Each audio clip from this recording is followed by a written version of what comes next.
Marcus Johnson had always found peace in the woods. The dense trees, the crisp air, and the rhythmic crunch of leaves beneath his boots were like a balm for his soul.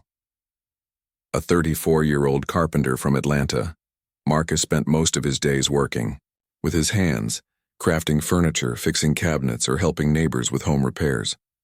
But on weekends he traded sawdust for solitude, escaping the city's noise to hike the trails that wound through North Georgia's mountains. To him, these treks weren't just about exercise. They were moments of reflection, where he could think clearly and recharge. On this particular Saturday morning, Marcus woke up early, packed his trusty backpack with water, snacks, and basic first aid supplies, and set off toward Eagle Ridge Path. It was one of his favorite routes, a challenging climb that rewarded hikers with breathtaking views at the summit. The sky was clear as he began his ascent, sunlight filtering through the canopy of golden autumn leaves above. Birds chirped cheerfully, and a gentle breeze carried the earthy scent of pine needles. Everything seemed perfect. But nature has a way of keeping people humble. By mid-morning, the weather took an unexpected turn. Thick fog rolled in without warning, swallowing the trail whole. Visibility dropped dramatically, reducing the world around Marcus to a gray haze. The once familiar path became disorienting, the markers along the trail barely visible. Still, Marcus wasn't worried. He'd been hiking long enough to know how to handle himself in less than ideal conditions. Pulling out his map, he double-checked his location before continuing upward. As he navigated carefully through the mist, something caught his attention, a faint sound cutting through the silence. At first, it was hard to make out, muffled by the fog and the rustling of leaves. But as Marcus paused and listened closely, he realized it was a voice, weak but desperate. Someone was calling for help. Without hesitation, Marcus followed the sound, moving cautiously over rocks and roots slick with dew. His heart raced as the cries grew louder, more urgent. Finally, he spotted a figure sprawled awkwardly near the edge of a steep ledge. The man was sitting on the ground, clutching his ankle, his face pale with pain. Beside him lay an expensive-looking backpack, its contents scattered across the damp earth. "Hey, are you okay?" Marcus called out, rushing to the stranger's side. The man looked up, relief washing over his features. "Thank God," he muttered, his voice trembling. "I didn't think anyone would find me."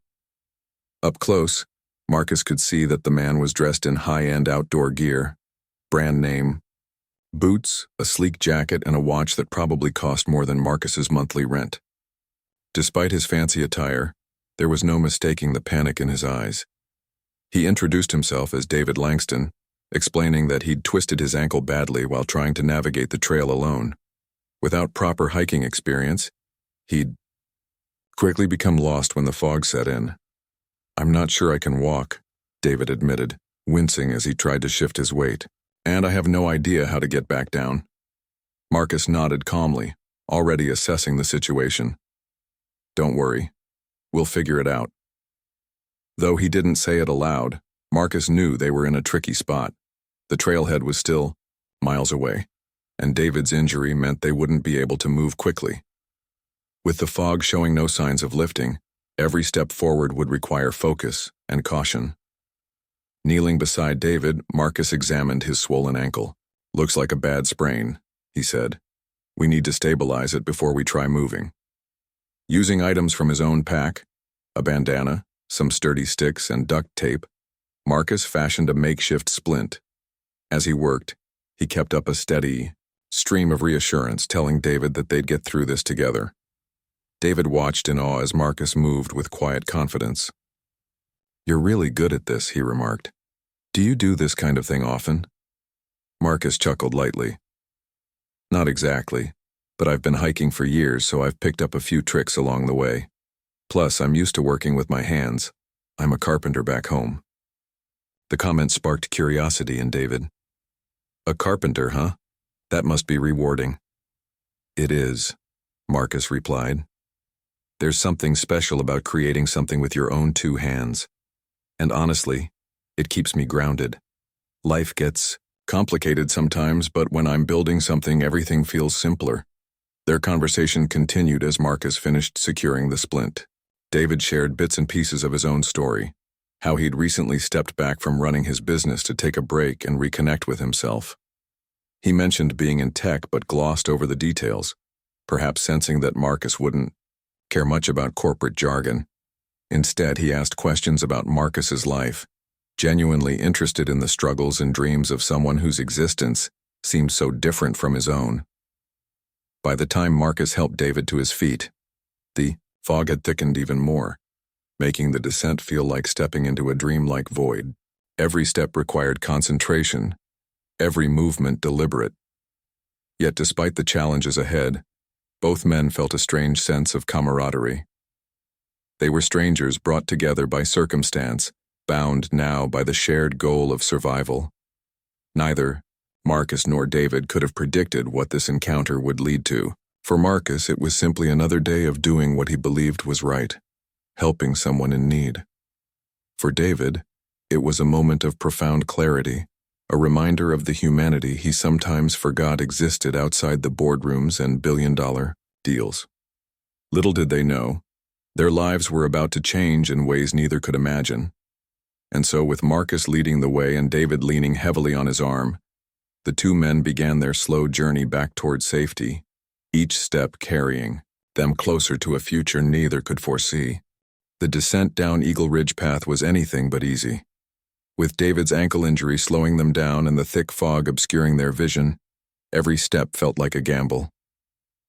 Marcus took charge, guiding David carefully over slippery rocks and uneven terrain. He moved with deliberate precision, ensuring that neither of them slipped or stumbled. Despite the tension of the situation, Marcus maintained a calm demeanor, offering words of encouragement whenever David faltered. "You're doing great," Marcus said, his voice steady despite the strain of supporting David's weight. "Just focus on one step at a time." David nodded, gritting his teeth against the sharp pain shooting through his ankle. Sweat beaded on his forehead, not just from exertion but also from the anxiety of being so far out of his element. Hiking had seemed like such a simple idea when he'd set out earlier that morning, a chance to disconnect from the chaos of his life and reconnect with nature. But now, stranded in the wilderness with no way to navigate himself back to safety, he realized how ill-prepared he truly was. As they trudged along, conversation became their lifeline. Talking helped distract David from the discomfort and gave Marcus insight into the man he was helping. At first, David spoke hesitantly, unsure of what to share with someone who lived such a vastly different life. But as the hours passed, he found himself opening up more freely. "So, you're a carpenter?" David asked after a long stretch of silence. His tone was curious, tinged with admiration for Marcus's skill and resourcefulness. "Yeah," Marcus replied, glancing over his shoulder with a small smile. "I've been doing it for years. It's hard work, but I love it. There's something satisfying about taking raw materials and turning them into something useful or beautiful." David nodded thoughtfully. "That's impressive. I mean, I'm in tech, but my job doesn't exactly involve creating things with my hands. It's all screens and numbers." Marcus raised an eyebrow. "Tech, huh? That must be interesting.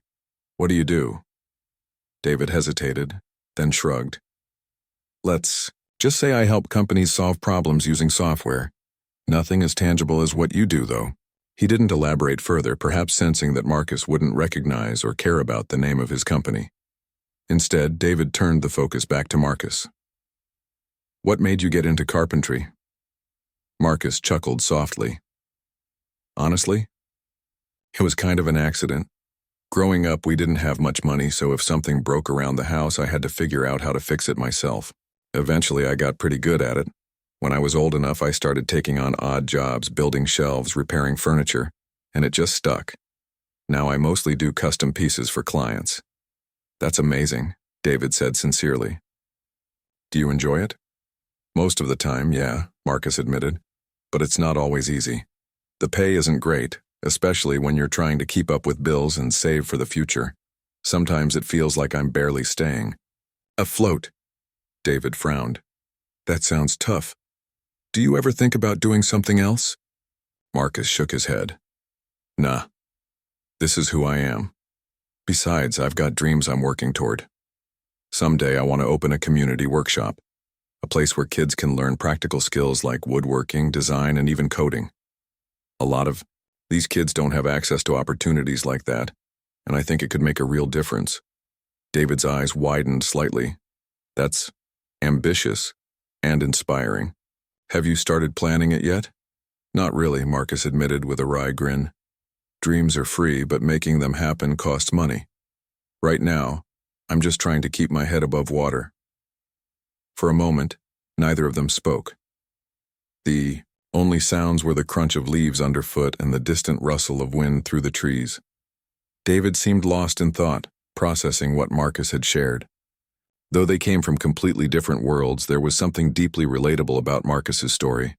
A man driven by passion and purpose, determined to create something meaningful despite the odds stacked against him. After a while, David broke the silence. You know, Marcus, I've spent most of my life chasing success. Money, recognition, power. It all seemed important at the time. But lately I've been wondering if I've lost sight of what really matters. Hearing you talk about your dreams, it makes me realize how much impact one person can have, even without all the resources I take for granted. Marcus glanced at him, surprised by the sincerity in David's voice. We all lose sight sometimes, he said gently. The trick is finding your way back. By late afternoon, the fog finally began to lift, revealing glimpses of the forest around them. The trailhead was still a ways off, but the improved visibility lifted their spirits. Marcus quickened their pace slightly, eager to reach safety before nightfall. As they drew closer to the parking lot, David grew quieter, his expression thoughtful. When they finally emerged onto the gravel path leading to the trailhead, both men let out sighs of relief. Marcus lowered David onto a nearby bench, checking his splint one last time. We made it, he said with a grin. How are you holding up? I'll live, David replied, managing a weak smile. Thanks to you. Marcus waved off the gratitude. Anyone would have done the same. But David wasn't convinced. Reaching into his pocket, he pulled out a sleek business card and handed it to Marcus. Maybe, but I doubt anyone would have handled it as well as you did. If you ever need anything at all, don't hesitate to call, I mean it. Marcus accepted the card, glancing at it briefly before tucking it into his jacket. Thanks, David. I appreciate that. They parted ways shortly afterward, each heading to their respective vehicles. As Marcus drove home, replaying the day's events in his mind, he couldn't shake the feeling that something significant had happened. Helping David had been instinctive, a natural response to seeing someone in need. Yet there was something about the encounter that lingered, a sense of connection, however fleeting, that transcended their differences. For David, the experience left an indelible mark. Sitting in his car, he stared at the dashboard, reflecting on the man who had saved him. Marcus's humility, strength, and unwavering determination to pursue his dreams despite financial struggles resonated deeply with David. For the first time in years, he felt inspired, not by profit margins or stock prices, but by the simple yet profound act of someone striving to make the world a better place. Neither of them knew it yet, but this chance meeting in the wilderness was only the beginning of a journey that would transform both their lives forever. Weeks passed after the hike, and Marcus tried to put the memory of his encounter with David behind him. Life went on as usual. He spent his days working odd jobs, crafting furniture in his small garage workshop, and dreaming about the community makerspace he hoped to build someday. The business card David had given him sat tucked away in a drawer, untouched. Marcus wasn't one to dwell on what-ifs or entertain fantasies of grand gestures from strangers. Still, there were moments when he wondered if he should reach out, just to thank David again for trusting him during such a vulnerable time. Then, one Tuesday afternoon, as Marcus was sanding down a wooden table leg in his workshop, his phone buzzed on the workbench. He wiped sawdust off his hands before picking it up. The screen showed an unknown number. Assuming it was a telemarketer, Marcus almost ignored the call but decided to answer anyway. Hello? Marcus? It's David Langston. The voice, on the other end, was calm and familiar, though tinged with excitement. We met on Eagle Ridge Path a few weeks ago. Marcus froze mid-breath. Of all the people who might call him, David hadn't crossed his mind since their parting at the trailhead. "Oh, hey, David. How are you doing? Is your ankle okay?" "It's healing," David replied warmly. "Thanks to you. But that's not why I'm calling. I've been thinking a lot about our conversation that day. About your dream of opening a community workshop. I'd like to talk more about it if you're open to it." Marcus blinked, caught off guard. "Really? That's kind of you, but I don't want to waste your time. It's just an idea right now, nothing concrete." David chuckled softly. "Trust me, Marcus, I wouldn't have called if I didn't think it was worth discussing. Can we meet sometime? Maybe grab coffee or lunch?" Marcus hesitated. On one hand, he couldn't deny the curiosity gnawing at him. What could someone like David possibly see in his modest dream? On the other hand, pride held him back. He didn't want to appear desperate or indebted. Finally, he nodded to himself. "Sure, I can do that. Where and when?" They agreed to meet at a cozy cafe downtown the following Saturday. As Marcus hung up, he felt a mix of anticipation and unease. Something about David's tone suggested this wasn't going to be an ordinary chat. When Saturday arrived, Marcus dressed casually but neatly, a clean t-shirt, jeans, and his favorite pair of boots, and headed to the cafe. Inside, the air smelled of freshly brewed coffee and baked goods. Scanning the room, he spotted David sitting near the window, sipping a latte. Dressed in a tailored blazer and slacks, David looked every bit the polished professional Marcus remembered. "Hey," Marcus said, approaching the table. "Sorry if I'm late." "You're right on time," David assured him, standing to shake his hand. "Thanks for coming. Please sit." As they settled into their seats, Marcus ordered a black coffee and leaned back, studying David curiously. "So, what's this about? You've got me intrigued." David smiled, setting his cup down. "I'll get straight to the point. After our hike, I did some research on you, your work, and the idea you mentioned about the community workshop. Let me start by saying I'm impressed. Your passion is obvious, and the need for something like this is undeniable." Marcus raised an eyebrow. "You researched me?" "I did," David admitted without hesitation. "Call it due diligence. Look, Marcus, I've built my career on identifying potential, whether it's in technology, businesses, or people. And I see enormous potential in what you're trying to accomplish." Marcus shifted uncomfortably in his seat. "That's flattering, but I'm not sure where this is going. Are you offering advice? Or are you trying to tell me I should give up woodworking and focus on teaching instead?" David laughed. "Neither. What I'm offering is support, financial support. I want to fund your workshop." The words hit Marcus like a thunderclap. For a moment he stared at David, unsure if he'd heard correctly. "Wait, you want to... what?" "I want to help you bring your vision to life," David clarified. "Not as charity, but as an investment. Think about it. A space where kids and adults can learn practical skills, collaborate, and innovate. That's powerful. And based on everything I've learned about you, I believe you're the right person to make it happen." Marcus shook his head slowly.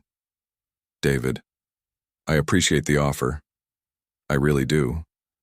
But this feels overwhelming. A project like that would cost a fortune. I can't let you take on that kind of expense." "That's exactly why I'm here," David countered firmly. "Because I can take it on. Money isn't the issue. Finding the right opportunity to make a difference is. This," he gestured between them. "This is that opportunity." For several minutes, Marcus sat in stunned silence, grappling with the enormity of David's proposal. Part of him wanted to leap at the chance, to finally turn his dream into reality. But another part, the cautious, self-reliant side, resisted. Accepting such generosity felt foreign, almost dangerous. What strings might come attached? Would David expect something in return? Sensing Marcus's hesitation, David leaned forward. "Listen, I know this is a lot to process. I'm not asking for anything in return except to see your vision succeed. No strings, no hidden agendas. Just trust that I believe in what you're doing and in you." Marcus exhaled deeply, running a hand over his face. "Why are you doing this, David? Seriously, we barely know each other." David's expression softened. "Because you reminded me of something important that day on the trail. You helped me, not because you expected anything in return, but because it was the right thing to do. In a world where so much feels transactional, that kind of selflessness is rare. If I can use my resources to amplify the good you're already doing, then why wouldn't I?" The sincerity in David's voice broke through Marcus's defenses. Slowly, he nodded. "Okay, let's say I agree to this. Where do we even start?" David grinned, clearly relieved. "We start by planning. You'll need a location, equipment, instructors, permits, the works. I'll handle the funding. But this is your project, Marcus. You're the heart and soul of it. Together, we'll build something incredible." Over the next hour, they sketched out rough ideas for the workshop, what it would look like, who it would serve, and how it could grow over time. By the end of the meeting, Marcus felt a spark of hope he hadn't allowed himself to feel in years. For the first time, his dream didn't seem so far out of reach. As they parted ways outside the cafe, David extended his hand. "Thank you for trusting me, Marcus. This is just the beginning." Marcus shook his hand firmly, a smile tugging at his lips. "No, thank you, David, for believing in me." Walking back to his car, Marcus couldn't help but marvel at how life worked. Just weeks ago, he'd been an ordinary hiker lending a hand to a stranger in need. Now, that same act of kindness had opened doors he never imagined possible. Whatever lay ahead, one thing was certain. The journey was only just beginning. With David's financial backing secured, Marcus threw himself into turning his dream into reality. The Ridgemaker space was no longer just an idea scribbled on scraps of paper or whispered late at night in moments of quiet hope. It was now a tangible project with momentum. For the first time in his life, Marcus felt like he had the resources and support to truly make a difference. But as exciting as it was, the process wasn't without its challenges. The first step was finding the perfect location. Marcus envisioned a space that was accessible yet vibrant, a hub where creativity could thrive. He spent weeks touring old warehouses, abandoned storefronts, and community centers across Atlanta. Some were too small, others were structurally unsound. Just when frustration began creeping in, they stumbled upon a former industrial building nestled in a working-class neighborhood. Its high ceilings, large windows, and spacious interior screamed potential. "This is it," Marcus said, standing in the middle of the dusty floor, imagining what it could become. "It's raw, but we can transform it," David agreed, nodding thoughtfully. "Let's do it. What's your vision for the layout?" Together, they sketched out plans for the space. One section would house woodworking tools and equipment, bandsaws, sanders, drills, for crafting furniture and other projects. Another area would feature computer stations loaded with design software, offering classes in coding, graphic design, and digital fabrication. There'd also be a classroom for workshops, a lounge for brainstorming sessions, and even a small stage for presentations and performances. Every detail was carefully considered to ensure the space catered to diverse interests and skill levels. As renovations began, Marcus took charge of overseeing the transformation. He worked closely with contractors, ensuring the design stayed true to his vision while staying within budget. David visited regularly, not just to check progress, but to lend moral support. Though their backgrounds couldn't have been more different, their partnership blossomed into something deeper, a genuine friendship built on mutual respect and shared purpose. During one of these visits, David pulled Marcus aside. "You know, this place isn't just about teaching skills," he said. "It's about giving people confidence, empowering them to believe they can create something meaningful, no matter where they come from." Marcus nodded, smiling faintly. "That's always been the goal. Growing up, I didn't have much, but learning how to fix things gave me a sense of control over my life. If I can pass that feeling on to someone else, that's success." By late spring, the Ridge Makerspace, officially opened its doors to the public. The grand opening drew hundreds of visitors, curious neighbors, local officials, teachers, parents, and kids eager to explore the new facility. Bright banners hung outside, welcoming everyone to a place where ideas come to life. Inside, the air buzzed with energy as attendees toured the space, tried their hand at various activities, and listened to speeches from Marcus and David. Standing on the makeshift stage, Marcus addressed the crowd, his voice steady despite the nervous flutter in his chest. "This makerspace belongs to all of you," he said. "It's a place to learn, experiment, fail, and try again. No matter who you are or where you're from, there's room here for your dreams. My hope is that this becomes a second home for anyone looking to build something amazing." Applause erupted, echoing through the cavernous room. When it died down, David stepped up to speak. "I've met many incredible people in my life, but few have inspired me the way Marcus has," he said, gesturing toward his friend. He reminded me that real success isn't measured by wealth or power. It's measured by the impact you have on others. This makerspace is proof of that. Let's make sure it thrives. In the months that followed, the Ridge Makerspace quickly became a cornerstone of the community. Kids flocked to after-school programs, learning everything from basic carpentry to robotics. Adults signed up for evening classes, picking up new hobbies or honing existing ones. Local artisans volunteered their time to teach workshops, sharing their expertise with eager students. The walls filled with shelves displaying finished projects, birdhouses, paintings, 3D printed prototypes, and intricate wooden carvings. For Marcus, seeing the space come alive was better than any paycheck. He loved watching participants light up when they completed a project or solved a tricky problem. One highlight came when a shy teenager named Jamal built his first piece of furniture, a simple stool, and proudly presented it to his mom. Another was when a retired teacher named Mrs. Harper mastered laser cutting and started designing custom jewelry to sell at local markets. But perhaps the most rewarding part was witnessing the ripple effect. As word spread, schools and nonprofits reached out, eager to collaborate. A nearby youth shelter began sending teens to the makerspace, hoping the program would help them develop practical skills and boost their self-esteem. A tech startup offered free coding lessons for underprivileged kids using the facility as their base. Even local businesses got involved, donating materials and sponsoring events. David remained deeply invested in the project, visiting often, to see how things were progressing. During one visit, he noticed Marcus leading a group of students in assembling a prototype drone. Watching him explain complex concepts in simple terms, David marveled at how naturally Marcus commanded attention. "You're a natural leader," David remarked later as they sipped coffee in the lounge. Marcus laughed, shaking his head. "Me? A leader? Nah, I'm just doing what feels right." "You underestimate yourself," David replied. "Look around.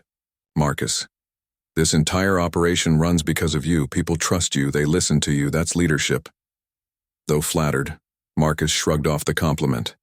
To him, the real heroes were the participants, the ones showing up day after day, pouring their hearts into their work. Still, he couldn't deny that running the makerspace had changed him. He'd become more confident in speaking publicly, advocating for funding, and networking with potential partners. Skills he never imagined needing had become second nature. Inspired by the success of the Ridge Makerspace, David encouraged Marcus to think bigger. "Why stop here?" he asked during one of their strategy meetings. "What if we replicated this model in other cities? Imagine the impact you could have nationwide." At first, Marcus balked at the idea. Expanding beyond Atlanta felt daunting, almost impossible. But David persisted, helping him draft plans and identify underserved communities ripe for similar initiatives. Slowly, the seed of expansion took root. By the end of the year, they'd secured funding to launch 2 additional makerspaces, one in Chicago and another in Houston. Through it all, their bond deepened. David found renewed purpose in supporting grassroots efforts like Marcus's, shifting his focus from profit-driven ventures to philanthropy. Meanwhile, Marcus discovered a mentor and ally in David, someone who believed in him unconditionally and pushed him to dream bigger than he ever thought possible. Looking back, neither man could have predicted how profoundly their lives would change because of a chance encounter on Eagle Ridge Path. What began as a simple act of kindness had grown into a movement, one that touched countless lives and proved the power of collaboration, compassion, and belief in human potential. And, though the journey was far from over, both Marcus and David knew they were exactly where they were meant to be. Years rolled by, and the Ridge Makerspace grew into something far greater than Marcus Johnson could have ever imagined. What had started as a modest dream in his garage workshop blossomed into a national network of community hubs designed to uplift and inspire. From Atlanta to Chicago, Houston to Detroit, each makerspace became a beacon of hope for underserved communities, offering tools, training, and opportunities that changed lives one project at a time. The impact was undeniable. Thousands of young people passed through the doors of these facilities, gaining not just practical skills but also confidence in their ability to shape their futures. Jamal, the shy teenager who once built his first stool with trembling hands, now ran his own carpentry business. Mrs. Harper's jewelry line had taken off, earning her recognition at local art fairs. Countless others found careers in tech, design, or trades they never thought possible, all thanks to the foundation laid at the Ridge Makerspace. For Marcus, the journey transformed him in ways he hadn't anticipated. Once content to remain, behind the scenes quietly crafting furniture and helping neighbors, he emerged as a leader whose voice carried weight. His story inspired others, teachers, activists, entrepreneurs, to believe in the power of grassroots initiatives. He spoke at conferences, appeared on podcasts, and wrote articles about the importance of investing in communities.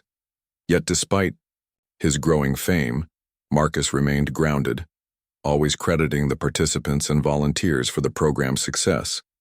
David Langston, too, underwent a metamorphosis. The billionaire who once measured success by stock prices and quarterly earnings now defined it differently. Witnessing the tangible impact of Marcus's work reignited his passion for innovation, not in gadgets or algorithms, but in systems that empowered people. David funneled more of his resources into philanthropy, launching initiatives aimed at closing economic disparities and fostering education. When asked during interviews about what sparked this shift, he always pointed back to that foggy day on Eagle Ridge Path. That hike changed everything, David said during a TED Talk several years later. I went into the wilderness seeking clarity, but I found something far more valuable: perspective. Marcus reminded me that true success isn't about accumulating wealth. It's about using what you have to make the world better. That lesson saved me in more ways than one. Their partnership evolved into a lifelong friendship, rooted in mutual admiration and shared purpose. They continued working together, brainstorming ideas for new programs and expanding the reach of their efforts. David served as a sounding board for Marcus's boldest ideas, while Marcus kept David anchored, reminding him of the human element behind every statistic or dollar figure. One summer evening, as they sat on the porch of Marcus's home, a cozy house he'd finally been able to buy after years of financial struggle, they reflected on how far they'd come. Fireflies blinked in the twilight, and the distant hum of cicadas filled the air. "Do you ever think about where we'd be if we hadn't met that day?" David asked, sipping iced tea. Marcus chuckled softly. "All the time. You'd probably still be wandering around in the woods somewhere." David laughed, shaking his head. "And you'd still be building cabinets in your garage, dreaming about a workshop you didn't think was possible." "Maybe," Marcus admitted. "But look at us now. We've built something bigger than either of us could have done alone. It wasn't just the physical spaces they'd created that mattered. It was the connections forged within them. Families bonded over shared projects. Strangers became collaborators. Barriers of age, race, and socioeconomic status dissolved as people worked side by side toward common goals. The makerspaces weren't just places to learn. They were sanctuaries where dreams took flight. As word of their success spread, media outlets began covering their story. Documentaries highlighted the transformation of struggling neighborhoods into thriving centers of creativity. Educators studied their model, hoping to replicate its effectiveness elsewhere. Even policymakers took notice, citing the Ridge Makerspace Network as an example of how private investment, combined with grassroots leadership, could drive meaningful change. Through it all, Marcus stayed humble, deflecting praise whenever possible. "This isn't about me," he often said. "It's about the people who walk through our doors every day ready to learn and grow. They're the ones making the magic happen." David couldn't agree more.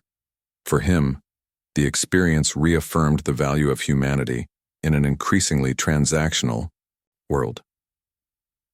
"Money is just a tool," he told Marcus one day. "What matters is how you use it.